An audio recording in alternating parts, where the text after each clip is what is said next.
Hi, I'm Elizabeth. And I'm Cindy. And we're here with another feeding frenzy for the 40-day prosperity plan, and we're on day 8. Right. My consciousness of the Spirit within me as my unlimited source is the divine power to restore the years the locusts have eaten, to make all things new, to lift me up to the high road of abundant prosperity. This awareness, understanding, and knowledge of Spirit appears as every visible form and experience that I could possibly desire. I love this. This is a good one, isn't it? This is always a good one. Yeah. It always gives me so much hope. And so what gives you hope? To restore the years the locusts have eaten. Mm-hmm. Make up what for does that all mean things in the past. To me, it just means that, okay, yeah, I screwed up. I made a lot of mistakes in the past, but God can wipe all that out. Mm-hmm. He can, everything I think I lost in the past, He can so much more make up for it, you know. To where I won't even remember those things because the future is so bright. Mm-hmm. So to lift me up to the high road, to me, that just means it rises me above all the little piddly stuff that I used to worry about. Mm-hmm. And all the little piddly arguments and drama that goes on. You know, with the kids, there's always drama. Mm-hmm. For me, lifting me up to the high road is just taking me up. Putting you back on that cloud again. Putting me on the cloud and just letting me, for me, it's moving into my head and just letting that go. Letting them have their drama, it's not mine. That's what it means to me. It's just that with God, all things are taken care of, so I don't have to worry about it. Mm. I can just sit in my little penthouse and do your be thing. oblivious to everything going on. Yeah. So it's my consciousness of the Spirit within me as my unlimited source. So that, to me, means my keeping in here, forefront in my thoughts. That practice of keeping that in my thoughts is going to keep me assured of the abundance within that is always working for me. Mm-hmm. Which we learned yesterday was its responsibility, not mine. Right. We don't have to keep a constant tab on that. I don't have to figure out the how.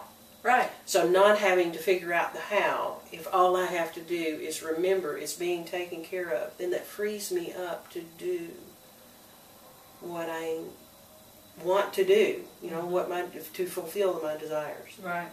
Right. And follow my nudges. Yeah. Yeah, so to me, I've always been a goal person and time management and all that. But I think a big part of this is being available and being available enough that you can follow whatever guidance or nudges you're getting. And not have everything so scheduled out that you end up saying, I don't have time to do that desire that pops up because I've got all this other stuff to do. And I always thought that was a bad thing for me because I'd have these schedules and then I'd get this new desire because I always thought it was shiny. And I would follow it for a little while. And now I'm seeing there is some benefit to that. I'm not saying that all of it's a good thing, but some of it, when I get that nudge, just like the phone call you got just a little while ago, perfect timing. If she had ignored that nudge to call you at that point in time, you would not have gotten the blessing that you got because it was perfect timing. It's exactly what you needed. Yes. You know, so I shouldn't let those nudges just go without acting on them. Exactly. Even if my schedule's busy. Even if your schedule's full. Right, or even if I already planned on all these other things that are desires as well. We've got to make, you and I found out really quickly that we had to make room in our schedules to move. Mm-hmm. And if we don't start letting go of some of the things that don't serve us any longer, then we keep our schedule full and there is nothing else to add into it. Right. You know, we know that the universe abhors a vacuum, can't stand a vacuum. You know, if there's a hole there, something's going to fill it. Right. I'd rather fill it with something that I want or desire than something I've got to trudge through. Right. So we're always constantly trading the good for the best. And that's the way it should be, I think. But also I think it means that we need to have a constant contact with our higher source, with God, so that He can say, okay, that one's over. Forget that one now. Move on to this one. Just because God told me to do that at one point doesn't mean He won't have something better come along. Right. And that may be somebody else's job now, as we talked about before. So I think it means becoming available and in constant contact to know when that job is over, when that desire is done. When it becomes a resentment or a drudgery, for me, it's when it's done. Mm-hmm. It's like, I'm not having fun anymore. Mm-hmm. And I've had several websites that were so much fun when I started, and at some point they get to where it's work. Mm-hmm. It's not fun anymore. The energy's gone. The dynamics have fell apart, and it's not working. Mm-hmm. And nobody has the guts to say, we should be done with this. And I'm learning to step up and say, okay, I'm not having fun anymore. Let's quit this. Yeah. It's hard to do when there's money involved. Yeah, it is hard. It was really hard for me to give up my full-time job because the money was good, you know. Well, mine was too. But it was drudgery to go every day and do the work, even though I loved the work. Of course, and I loved the people. You could have still chosen to do that. And I would have been fine, but it was not mine to do anymore. And the more I'd done it, the more miserable I would have gotten, even though I loved it. I absolutely loved it. I loved everybody I worked with. There was not one thing about that job I hated except the drive. But it was not mine to do, and it became very aware, or very clear to me that this is not mine to do anymore, even though I want it to be. It's not. So how is the practice? What do you mean? How you said that one sentence gives you so much hope. So how is that? How do you translate into your life? How do you see that being given back? The years the locust have eaten. How do you see that translated into your life? Even though I stayed, well, in this one specific instance, I stayed at that job longer than I should have, and things started getting worse and worse. And you know, thank God I quit when I did. But even though I stayed there longer than I should, which was a mistake, and even though I did things that I shouldn't have done, now the things that are coming up are gonna. Those won't matter anymore. It just won't matter anymore. You know, if it comes up, it'll be like, who cares? For me, when I could look back and not see a regret any longer. Yeah. That was when I noticed, okay, then the changes that I've made, look at what God is bringing into my life now. Yeah. So it turned those are no longer regrets. Okay, those were choices and decisions, and it brought me to where I am. But it's no longer a regret. I can look at it and say, you know what, that was still good. Right. I can look at it and see the good parts of it, not the bad.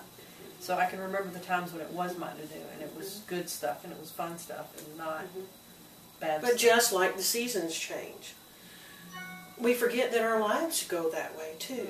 We have a season for every part of our life. There's a season for us to be in school and then out of school. There's a season for us to be parents, and then there's a season for us not to be. There's a season for us. Oh boy, that's true. There's a season for us to move into being grandparents. Do you see what I'm saying? But in every part of our life, even with jobs, there's a season for a particular job. Whether it lasts a year or 20 years, do you see what I'm saying? It's still a season. So going back to the fire walking, I'm glad that she makes us ask every time, not just once for the whole session, but every time we're going to walk, we have to make that decision. Is this mine to do? Is God leading me to do this? Instead of just going one night and saying, okay, can I do this tonight? And then going a bazillion times, We have to check in every time. Check in every time. Right. All the time. So it's if a practice. If I had a job again today, and even now with my clients, I try to remind myself to ask on a regular, daily basis, is this mine to do? Or am I being nudged to do something else today? I like the time freedom that we have so that I can do that. Which makes us work really well. Oh, yeah. Yeah, definitely. So, what else is it? Okay, that's pretty much it. Let me read it one more time.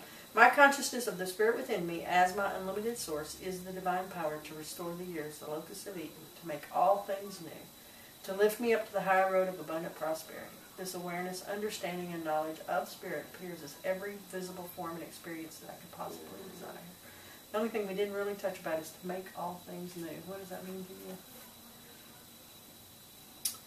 When I started looking at things in a different way, when I found God here, rather than still searching for Him out here somewhere. When I found God here, I started seeing with new eyes, new perspectives, seeing as a child, so to speak. That's exactly what I found the wonder again.